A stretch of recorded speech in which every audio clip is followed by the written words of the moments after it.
രഘുവേട്ടൻ ഇരിക്കേ, കഴിക്കും.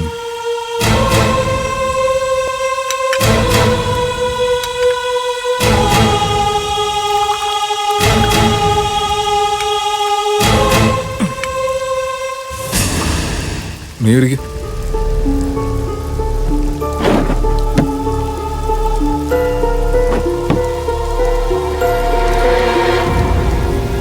മോള് ഭക്ഷണം കഴിച്ചിട്ടാണോ ഉറങ്ങിയത്?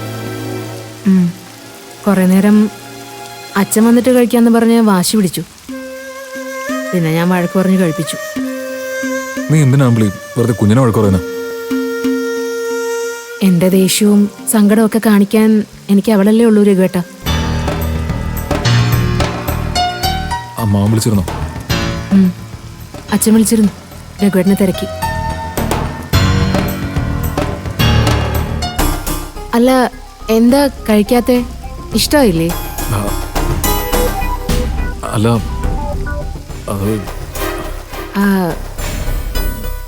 ഇത് വേണോ?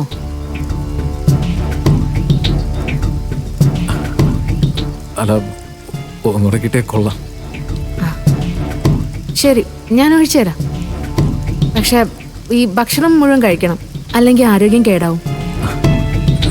ഇപ്പൊ തന്നെ രഘുവേട്ടന് നല്ല ക്ഷീണമുണ്ട്. കഴിക്കാം. അമ്പിളി, നീ എനിക്കൊരു പെഗ്ഗൊഴിച്ച് തരുന്നതിനേക്കാളും സന്തോഷം എനിക്ക് വേറെ ഇല്ല. അതൊക്കെ ഞാൻ ഒഴിച്ചൊക്കെ തരാം, പക്ഷെ പറഞ്ഞ വാക്ക് പാലിക്കണം. പാലിക്കാൻ അമ്പിളി ചെയ്യാന്ന് പറഞ്ഞില്ലേ? നീ ഒഴിക്കേ.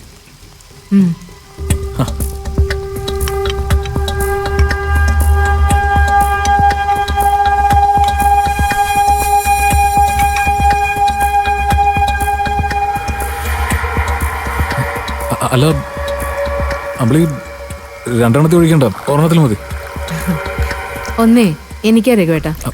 നിനക്കാ? എന്തേ? എനിക്കും കുറച്ച് നാളായി വിശപ്പോ ഉറക്കോ ഒന്നുമില്ല. ഒരെണ്ണം കഴിച്ചാ അതൊക്കെ കിട്ടുമെങ്കിലേ. എന്താ ഞാൻ കുടിക്കുന്നതിൽ തെറ്റുണ്ടോ? അല്ല, പറ രഘുവേട്ടാ. അതെ, അല്ലെങ്കിലും പെണ്ണുങ്ങൾ ഒരെണ്ണം കഴിക്കുന്നത് ദഹനത്തിന് നല്ലതാ. നീ കഴിച്ചോടി, എന്റെ കൂടെ അല്ലേ. എനിക്ക് ഒന്ന് സ്വസ്ഥമായിട്ട് കിടന്നുറങ്ങണം.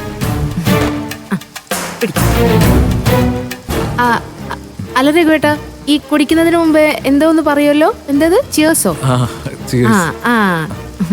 ചിയേഴ്സ്. ചിയേഴ്സ്.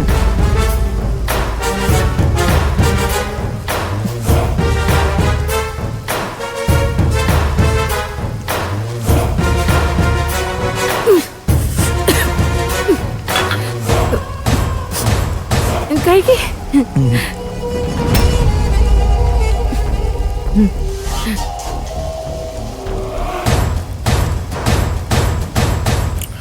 അതെ,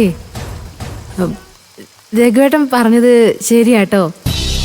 ഈ ഒരെണ്ണം കഴിച്ചപ്പോ തന്നെ മനസ്സിനകത്ത് എന്തോ ഒരു സമാധാനം പോലെ. അതാ ഞാൻ പറഞ്ഞേ, മദ്യം വിഷമൊന്നുമല്ല, മരുന്ന് പോലെ കഴിച്ചാലേ അത് നല്ലത് തന്നെ.